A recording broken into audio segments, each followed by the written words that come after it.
bàn phong nghe bà tiên thọ bên lầy miền ắt phải cây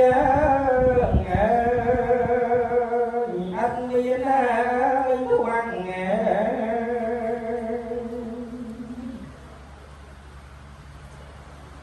mình toàn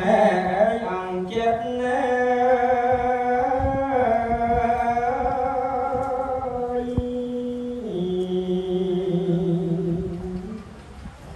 ngành phạt nhai thôi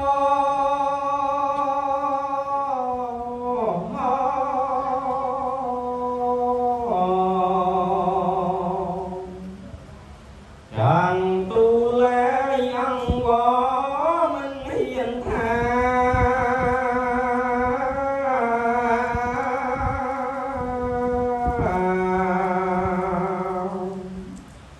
ai nơi bèn cai cru căng rồi mà ba lấy tha cho trơm ai nên nghe bon kia chia ton